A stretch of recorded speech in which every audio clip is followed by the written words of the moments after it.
Election and your inauguration to a second term this past January. Monsieur le Président, permettez-moi de vous adresser mes félicitations pour votre réélection. Mais permettez-moi aussi de vous rappeler que vous étiez venu me voir au sein de Brookings pendant que au moment où vous n'étiez pas encore élu. Cela me touche. Nous avons pu être toujours en contact. So, okay, très bien. Très bien. If I could begin, I'm just going to have one big question, and then I will pass the baton over to Landry Signé for a couple of questions of his own, sir. But my question to you is to, as best you can, explain your vision, please, for ending the conflict in the East. It's a very short question for a very big problem, a very complex problem. We know there are multiple dimensions: Rwanda's role, M23's role, the UN's departure, your effort to strengthen your own country's armed forces so they can provide better security in the East. There are many dimensions to this problem, but I'd love to hear from you how you see the path forward, please. Monsieur le Président, je voudrais vous poser une question avant de passer la parole à mes collègues. Que vous puissiez nous donner votre opinion sur comment vous entendez régler la crise qu'il y a à l'est du Congo. C'est vrai que c'est une question qui peut paraître simple, mais qui a plusieurs implications, notamment le mouvement rebelle M23, l'implication du Rwanda, le départ des casques bleus. Évidemment, cela, comme vous le voyez, c'est un conflit qui a plusieurs dimensions, mais j'aimerais avoir votre réflexion sur comment vous entendez gérer et résoudre cette crise, monsieur le Président. Bien, merci beaucoup. D'abord, je tiens à vous remercier pour cet honneur que vous me faites en m'invitant à cette visioconférence et en me permettant de parler des problèmes qui touchent à mon pays. Je voudrais dire à propos de votre question qu'elle n'est pas simple, vous l'avez dit. La réponse n'est pas simple et si elle l'était, on aurait déjà résolu la crise. Je voudrais ici insister sur le fait que la République démocratique du Congo est un pays épris de paix. Lorsque je suis arrivé à la tête de ce pays en 2019, j'ai parcouru tous les pays voisins. C'était d'ailleurs ma première destination, c'était d'aller vers les régions, les pays environnants surtout, vers la région donc autour du Congo, pour parler à mes homologues chefs d'État et leur dire surtout à ces deux pays, Rwanda et Ouganda, leur assurer de mon engagement, ma volonté de vouloir vivre en paix avec eux, aller plutôt sur des projets communs de développement qui feraient du bien à nos populations respectives et non pas à revivre les tensions du passé. Donc c'est vraiment une main tendue que j'avais offerte à mes voisins.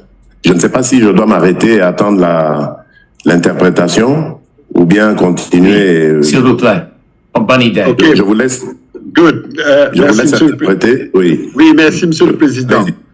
Alors, pour résumer la réponse du Président, le Président vous remercie. The President expresses his gratitude to you for inviting him to attend to this online meeting. And is very glad to talk about DRC. Of course, the question you have raised is a complex question. The President insists that DRC is a peaceful country. He reminds that when he came into power in 2019, his first idea was to pay a visit to all his neighboring countries, to talk to his counterpart, head of states, namely Rwanda and Uganda, to say to them with a strong voice that he come to power as a peaceful man. He wants this issue to be solved. He rather wants Rwanda, Uganda, and other neighboring countries to be engaged in joint development projects to avoid or to solve all the issues related to the past. À vous, Monsieur le Président. Oui, et donc, pendant 3 ans, ça a très bien marché, les relations étaient excellentes, les échanges également entre les deux pays, les déplacements des chefs d'État entre ces deux pays, Rwanda et RDC, les relations étaient vraiment au beau fixe. Puis, il y a eu cette décision que nous avons prise avec l'Ouganda de mutualiser nos forces pour combattre les ADF. Les ADF, c'est un groupuscule à tendance islamiste et qui commet énormément de crimes d'horreur dans la région du Grand Nord, Kivu. Je vous laisse interpréter. Well, the president says, his emphasis that the first 3 years he was in power, he tried to promote this peaceful approach of relationship, and everything was flowing, especially travel from head of states between Rwanda and the DRC. There were good relationship. But the turning point was when he decided to join forces with Uganda to fight against ADF. That is an Islamic group. That's the turning point. À vous, Monsieur le Président. Et donc, tout a commencé à partir de ce moment-là, lorsque nous décidâmes, l'Ouganda et la RDC, de travailler ensemble contre les ADF. Le Rwanda a cru, et ça le président Kagame me l'avait lui-même dit, a cru que c'était un piège que l'Ouganda nous tendait pour ramener des armes au Congo et les donner à ses ennemis qui allaient l'attaquer. Et je lui ai donné toutes les gages possibles, toutes les garanties possibles pour dire, voilà, il n'y aura jamais ce genre de choses de chez moi. Et dès que vous avez la moindre information de ce que vous dites, transmettez-la moi et je demande aux forces ougandaises de partir, de rentrer chez elles. Donc, j'ai donné des gages, mais malheureusement, le Rwanda a commencé à soutenir le M23. Quelques semaines après la discussion que j'ai eue, c'était à Bruxelles, je me souviens, en 2021, décembre 2021, avec le président Kagame. Malheureusement, malgré toutes ces garanties données, toutes ces assurances données, eh ben non, il a entamé le soutien au M23 qui nous a attaqués depuis lors et a développé tout ce que vous connaissez aujourd'hui comme crimes et autres exactions en RDC. So the president underlined the fact that despite joining its force with Uganda to fight ADF, that Islamic group, he talked to his counterpart, President Kagame, but President Kagame replied to him that he believed that he was under a trap, that it could be fought, that DRC may be the Trojan horse of Uganda that could fight against him. I personally talked to him. I gave him all the assurance that this was not the case. And if something like that occurred, I will ask the Ugandan forces to leave my country. I gave him all the assurance, but he didn't believe me. And he started to back up M23.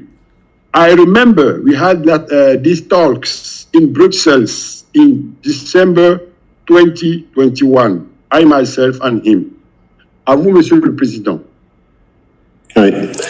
Et donc, depuis lors, il y a eu 2 processus qui se sont dessinés. Celui de la région même de l'Afrique de l'Est, qui avait été impulsé par l'ex-président Uhuru Kenyatta, qui malheureusement a été géré ensuite par le nouveau président William Ruto, et qui a très très mal géré parce qu'aujourd'hui nous n'avons plus du tout, ce processus est quasiment mort, à part le fait que le facilitateur désigné Uhuru Kenyatta est resté, il a gardé quand même ce pouvoir, mais le processus est quasiment mort parce que le président Ruto a pris fait et cause pour le Rwanda. Donc, je ne vais pas en dire plus.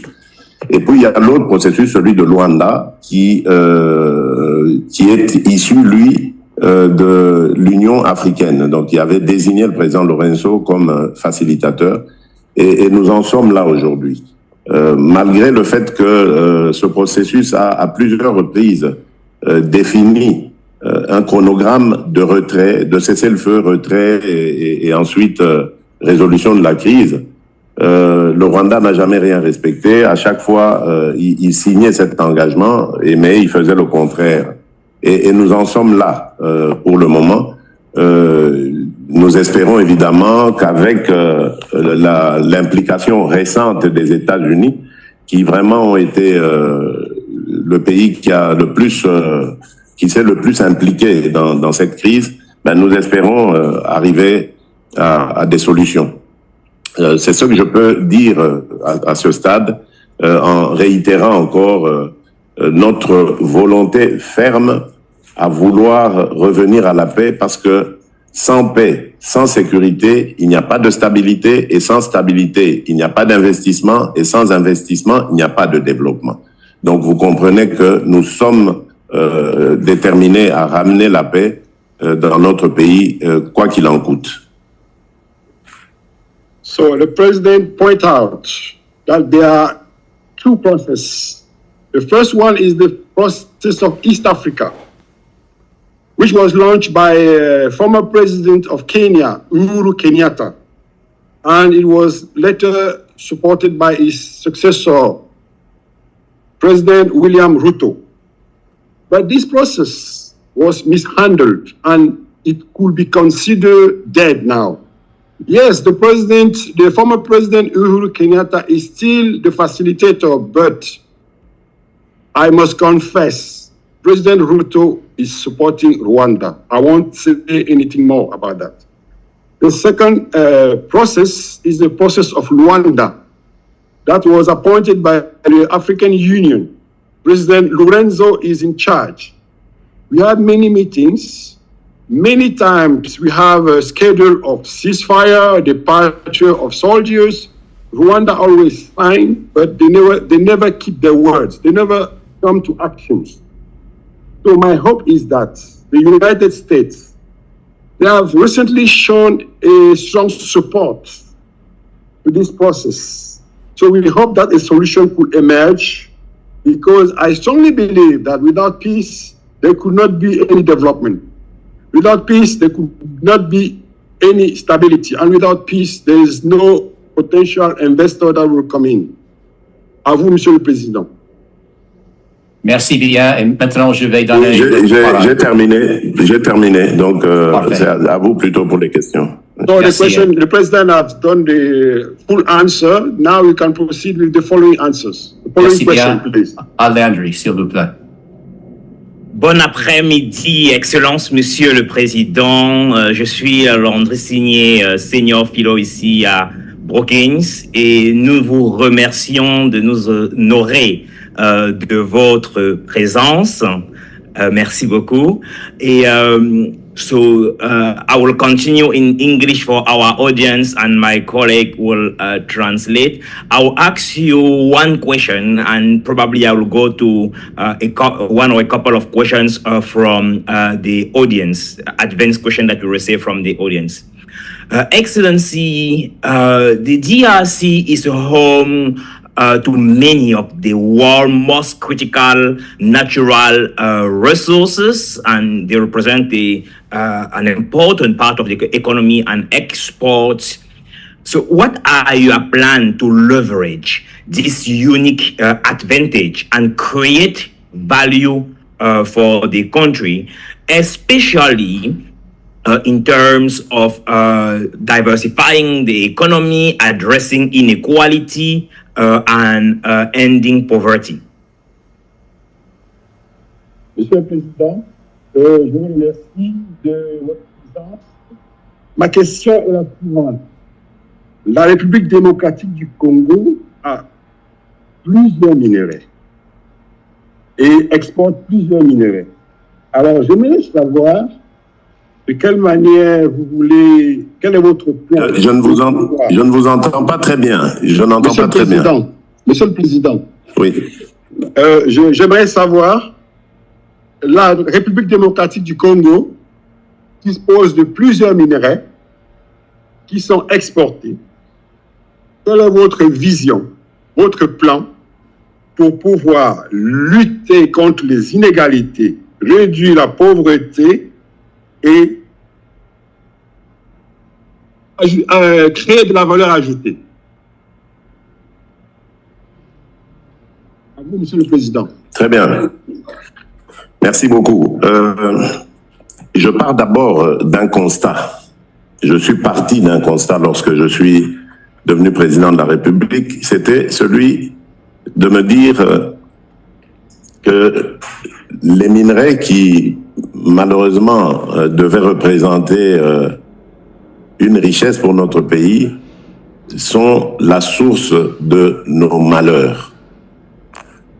Alors, comment fallait-il sortir de ces malheurs et transformer cela en opportunité qui allait donner le bonheur à notre pays? J'ai donc... la première des choses que j'ai faites, c'était de revisiter les contrats qui avaient été signés par mes prédécesseurs.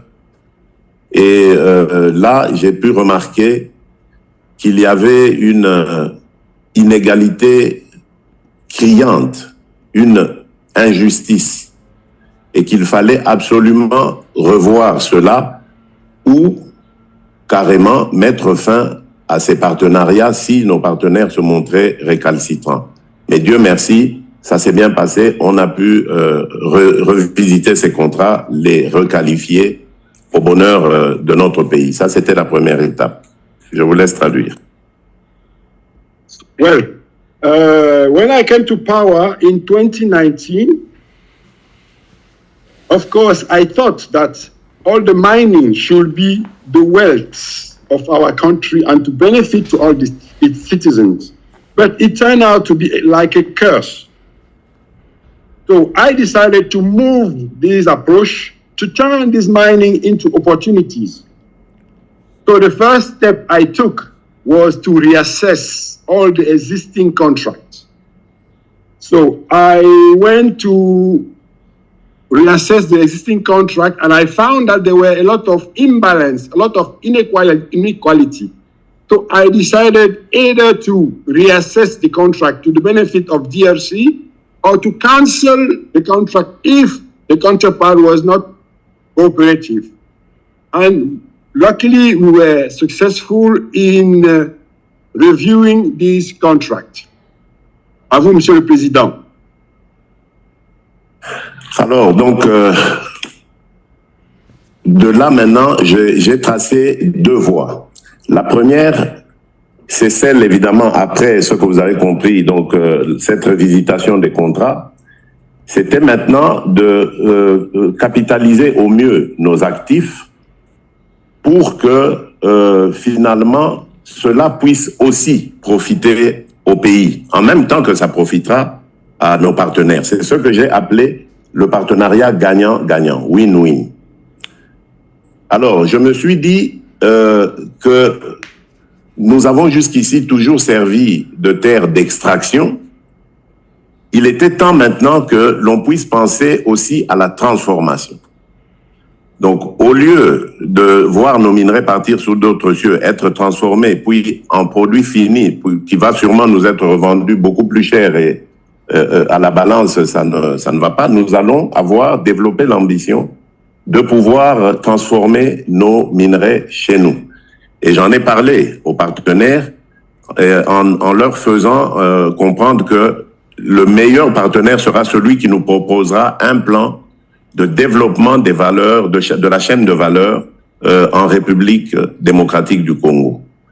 Et nous pensons très sincèrement que c'est par cette voie que nous allons créer beaucoup d'emplois et de richesses et pouvoir ainsi commencer à combattre sérieusement la pauvreté. The president says that after reviewing this contract, he took two approaches. He tried to capitalize on the assets. He wants the asset to benefit the country and to benefit the investors. This is what he called a win-win partnership. He underlined the fact that mining should be processed in DRC to bring added value. The best partner will be those who will start processing mining in DRC. By processing mining in DRC, it will create added value and more employment. And more employment means poverty reduction. À vous, Monsieur le Président. Oui. Alors, permettez-moi de revenir vite à cette première approche pour dire que nous aurons deux défis par rapport à cette approche. Donc, c'est la certification d'abord de nos actifs, d'une part, et d'autre part, c'est la réalisation d'infrastructures énergétiques pour la transformation. Voilà. Cela dit, il y a donc la seconde approche qui est celle de la diversification de notre économie. Donc, ne pas toujours rester dans le secteur des mines et dépendre évidemment des fluctuations qu'il y a dans les cours de la bourse, mais aller plutôt sur d'autres secteurs qui sont tout aussi générateurs d'emplois et de richesses. Et là, je pense par exemple à l'agriculture, dont nous avons fait vraiment une des priorités pour nous, pour notre pays, parce que nous avons près de 80 millions d'hectares de terres arables. Et figurez-vous, nous n'avons même pas dans ce pays exploité 10% de ces terres. Et selon certains experts même, ce sont, si elles sont bien exploitées, des terres qui peuvent être capables de nourrir près de 2 milliards de personnes. Donc, avec la République démocratique du Congo qui développe sa politique agricole, nous pouvons régler le problème de la sécurité alimentaire sur tout le continent. Et c'est ça notre nouveau défi, parce qu'en plus de cette capacité agricole que nous avons, il faut aussi aller sur la transformation et cela va nous aider à créer beaucoup d'emplois et également de la richesse. Donc ça, c'est la seconde approche. So, the second approach, the president says that it comes with two challenges. First one is about certifying the assets. And second one, it's about creating energy infrastructure like dams, solar plant, and so on. Another issue is about diversifying the economy, because we don't need to rely on the mining prices that goes up and down on the international market. The president says that he focused on agriculture, developing agriculture, because DRC has 80 million acres of fertile land. And until today, less than 10% are used. According to some experts, using this superficie of fertile land could feed up to 2 billion people. And by using this fertile land, we could solve the food safety issue in Africa.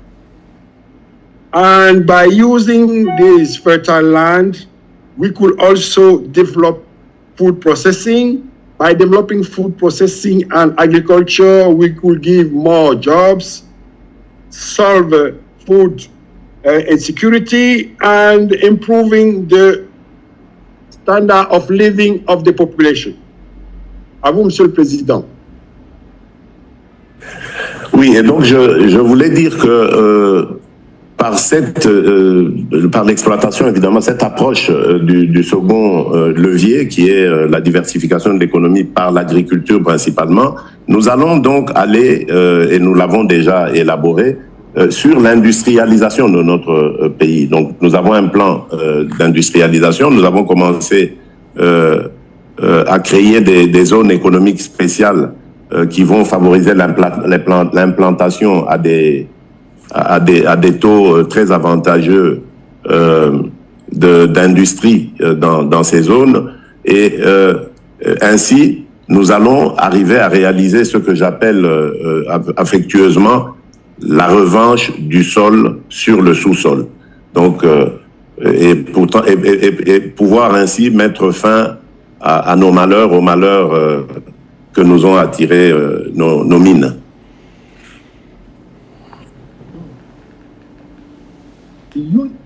Diversifying approach relying on agriculture, the president says that he has conducted an industrialization plan which comprise specific economic zones.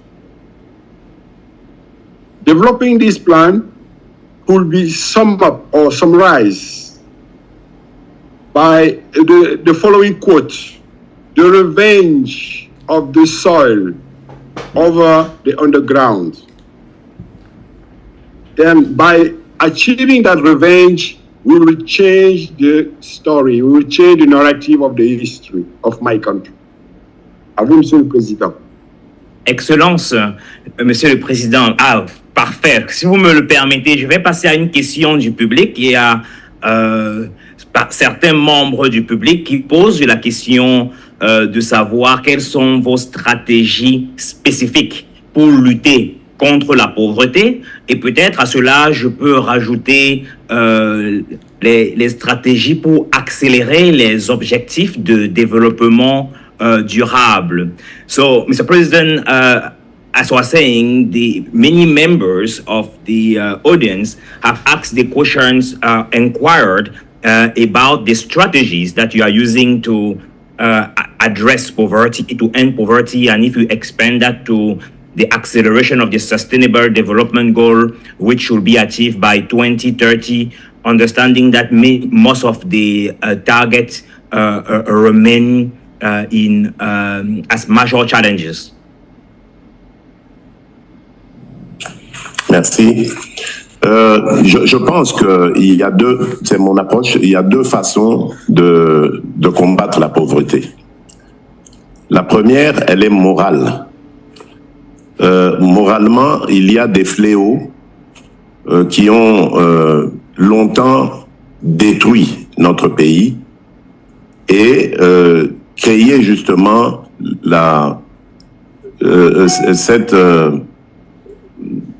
cette pauvreté, qui l'ont accentuée. C'est des fléaux tels que la corruption. Et donc, lorsque je parle de moralement, il faut amener notre peuple à se détourner complètement de la corruption.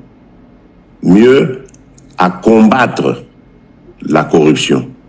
Et pour cela, j'ai mis sur pied une agence, une coordination de changement de mentalité pour faire comprendre à mon peuple que la corruption est le premier fléau responsable de la pauvreté en République démocratique du Congo. Parce que la corruption empêche de mobiliser les recettes suffisantes qui vont nous permettre de développer notre pays et de pouvoir promouvoir justement le mieux-être. C'est pour ça que je dis la première approche est morale et la seconde évidemment elle est physique, j'en parlerai après la traduction. So the president says that to fight against poverty, he has two approaches. The first one is about the morality. How to help the people to have a new behavior, a new understanding. Because the president believes that he needs to fight against corruption. Because corruption doesn't help. Corruption increases poverty. Corruption diverts funds. This is why the president has created an office, a specific office, dedicated to fight against corruption. À vous, Monsieur le Président.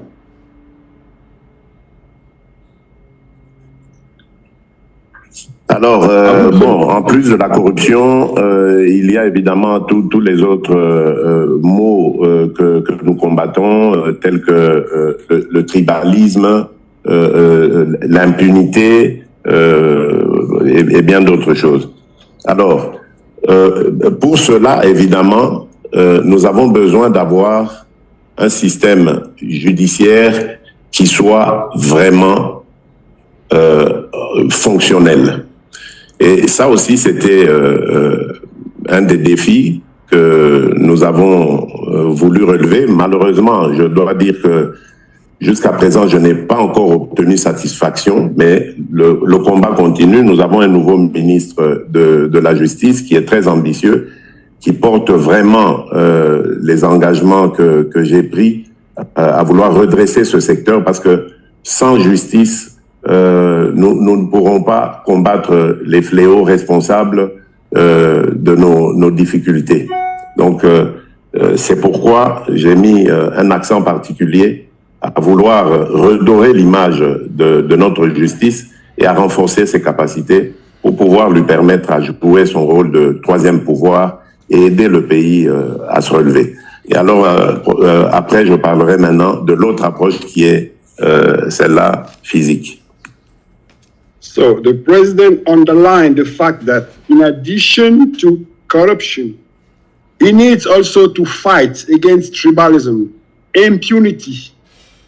To achieve that, the president pointed out that he needs to put in place an efficient legal system. He's been fighting to turn that into reality. It's an ongoing challenge he's facing. He just appointed a new Ministry of Justice. And he is happy that this Minister of Justice understands his vision of justice, of the legal system he wants to put in place. The president believes that without justice, it's impossible, without a reliable legal system, it's impossible to overcome all the issues, namely corruption, tribalism, and impunity. The president believes in a new legal and fair legal system. À vous, Monsieur le Président. Voilà. Alors, l'autre approche était celle, évidemment, de la création d'emplois. Et surtout, là, nous avons mis l'accent sur la jeunesse et les femmes, qui sont, comme vous le savez, une catégorie de la population, ou si pas la catégorie la plus active. Et donc, il fallait l'encourager. Pour ça, nous avons mis en place des leviers. L'ANADEC, c'est une agence qui consiste à accompagner tout projet entrepreneurial jusqu'à sa réalisation. Nous avons créé un fonds de garantie pour permettre aux jeunes entrepreneurs de pouvoir avoir accès au crédit. Nous avons mis sur pied un groupe d'organisations qui sont justement là pour accompagner le jeune entrepreneur jusqu'à la réalisation de son projet. D'autre part, nous avons développé ce que nous avons appelé le programme de développement local. Nous avons au Congo 145 territoires qui sont de nature rurale. Ces territoires, au fil du temps, se sont vidés de leur substance parce que la pauvreté s'installant au fur et à mesure, toute la jeunesse migrait vers les centres urbains, arrivait là-bas sans objectif, sans activité, versés pour certains dans le banditisme, pour d'autres chercher à aller sous d'autres cieux, vers l'Europe, l'Amérique et tout ça, prenant des risques parfois pour traverser la mer. Et donc, nous avons impulsé ce programme de 145 territoires pour développer justement ces territoires, les transformer en milieu attrayant pour cette jeunesse, en construisant des écoles, des centres de santé, des routes, surtout des routes de dessertes agricoles. Et petit à petit, nous allons les doter d'énergie, eau et électricité, habitat aussi, pour permettre aux jeunes qui émergent de ces coins de la République de rester là-bas et d'avoir des opportunités de pouvoir prospérer en restant dans le coin. Et donc, c'est comme ça qu'au fur et à mesure, nous allons réussir à inverser l'exode, donc ramener tous ceux qui ont été vers les centres urbains et qui n'y ont rien à faire, les retourner vers leur milieu, leur territoire d'origine, permettre de pouvoir, là où ils sont, développer le pays. Et nous aurons comme ça un développement intégré à travers justement ce programme des 145 territoires. So the president thought that he has put in place a local development program because DRC has 145 territories. And in those territories, there were youngsters living, going to major cities. And in those major cities, they were jobless. Some of them becoming thieves, and all other trying illegal immigration. So the president decided to put in place that program to develop this country for the youth by building schools, hospitals, roads, in order to offer better opportunity for the youngsters to stay in those territories and to grow up in developing some business, helping the youngster to stay there and to become prosperous, just shifting the patterns to help those who went even to those cities, major cities, and who are wandering there and are jobless to go back, because this local development program is booming and is offering many opportunities. Through this local development program, the president believes that it's a job creation opportunity, it's a local development project, it's benefit for the country and it's benefit for the local people. À vous, Monsieur le Président. Excellence, Monsieur le Président, je vais vous donner le mot de la fin. Juste avant de vous donner le mot de la fin, étant donné que nous sommes conscients que nous avons passé le temps, I would like, before giving the final words to Excellency, the President of the Democratic Republic of Congo, to acknowledge our colleagues and the audience here, whether Brookings Central, the Foreign Policy Program, the Global Economy and Development Program, the Africa Growth Initiative, the Africa Security Initiative, and in particular some colleagues such as Alejandra, Nicole, Alex, Izzy, Iman, Oder, and of course under the leadership of Mike and Vanda and the Brookings president.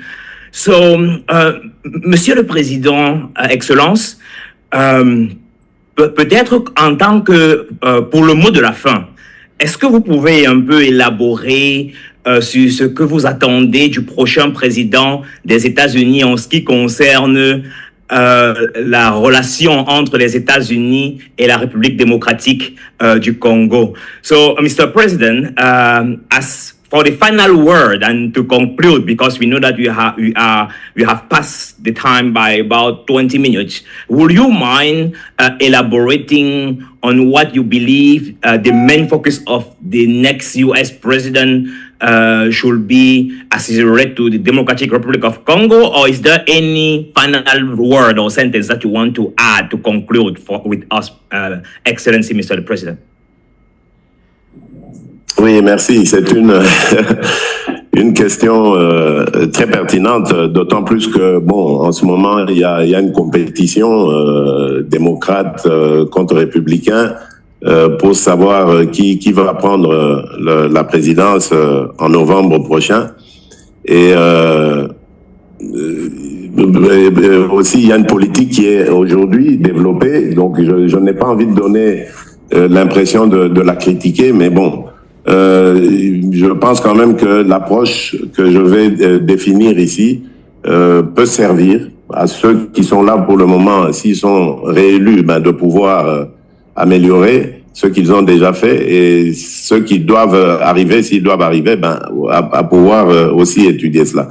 La première des choses que je dirais d'emblée comme ça, c'est de demander au leadership américain d'avoir plus de regard sur l'Afrique en général et la République démocratique du Congo en particulier, charité bien ordonnée commençant donc par soi-même. Je dirais que notre pays, la République démocratique du Congo, offre énormément de garanties d'un avenir glorieux, radieux. D'abord par sa jeunesse, nous avons sa ressource humaine, j'allais dire, donc sa jeunesse. Nous avons près de 60% de la population dont l'âge oscille entre 0 et 25 ans.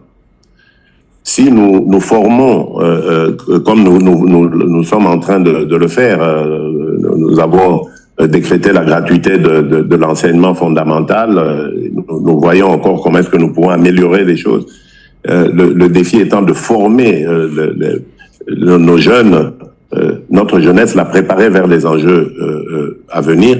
Donc, si nous la formons bien, elle va constituer vraiment une population qui pourrait servir au développement de l'Afrique. En plus de ça, par ses potentialités naturelles, notre pays a la réponse à beaucoup de questions qui se posent aujourd'hui dans le monde. Je pense ici au problème de l'insécurité alimentaire. J'en ai parlé avec nos capacités à développer une agriculture qui puisse amener la solution, mais également au problème du changement climatique. Aujourd'hui, grâce à nos minerais stratégiques, critiques, nous sommes capables de donner une réponse à la question de la transition énergétique. Donc, nous avons des réponses. Grâce à notre bassin forestier, le bassin du Congo, qui est devenu aujourd'hui le premier poumon mondial devant l'Amazonie, nous avons des réponses quant à la pollution qu'entraîne plutôt le carbone, l'émission de carbone. Donc, la République démocratique du Congo, aujourd'hui, est au carrefour même des grands problèmes qui se posent dans le monde. Mais malheureusement, c'est un pays qui, à cause des opportunités qu'il offre, et sûrement aussi à cause de la gestion dont il a fait l'objet depuis avant son indépendance jusqu'à après son indépendance, a entraîné une sorte d'insécurité permanente. Et donc, ce que je demanderais aux États-Unis, c'est de s'intéresser davantage à cela, d'aider la République démocratique du Congo à retrouver une stabilité permanente qui va lui permettre de montrer de quoi il est capable, de contribuer aussi avec son potentiel, ses potentialités, aux problèmes du monde. Et nous pouvons y contribuer de manière considérable. Mais pour cela, il faut que l'attention nous soit accordée. Et c'est ce que je demanderai au prochain leadership américain, c'est d'avoir plus d'attention, plus de regard et surtout plus d'implication dans ce qui se fait en République démocratique du Congo, mais également en Afrique en général. Voilà.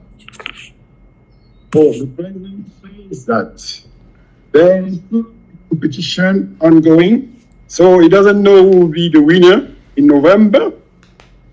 So he may just say something about the actual policy that is put in place by United States. Maybe a few comments. He says that maybe United States should pay a lot of attention to Africa, the African continent, and more specifically to DRC. Because the president believes that DRC has a lot to offer, for a prosperous future For example, DRC has a population of between 0 to 25 years old that are roughly 60% of the total population. This is why he have made the school fees free for the youth, because he believed that the youth should be trained. By training the youth, they will support the development. And the DRC also has natural resources. And natural resources are the answers of a lot of issues. The president says he mentioned food safety. The fertile land could be used to tackle food safety issues. And also the president mentioned that the minerals are used to solve the climate change. For example, minerals are used for electric vehicles, for example, to build the batteries, electric batteries. And the president believes also that the Congo Basin is helping the planet to breathe, notably in terms of reduction of the carbon footprint.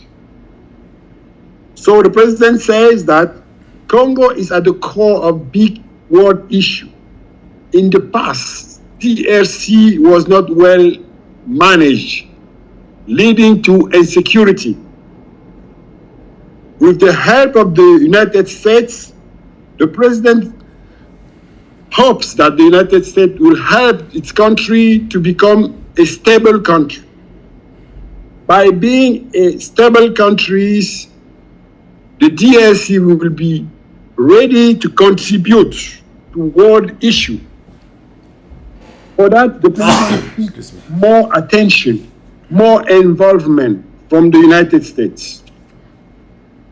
À vous, Monsieur le Président. Excellence, Monsieur le Président, ce sont des mots extraordinaires et très encourageants pour une conclusion. Nous vous remercions également une fois de plus énormément de nous avoir honorés de votre présence et de vos brillantes idées.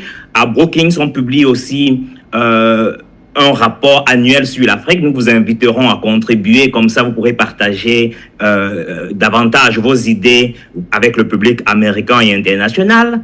Et enfin, nous avons aussi un projet sur la démocratie, incluant la République démocratique du Congo. Et nous sommes très heureux avec le directeur Mike qui régulièrement organise des événements spéciaux pour partager les nouveaux développements qui évoluent en République démocratique du Congo. So I will just say to everyone, to the audience, we are incredibly grateful to have the president. We are incredibly grateful that you have stayed with us this entire time. And this is the end of this seminar. And I don't know if Mike wants to say a word. Thank you so much, everyone. Thank you so much, Excellency, again. Bye-bye. Au revoir. Bye bye, bye bye, thank you. Au revoir. Merci. Merci.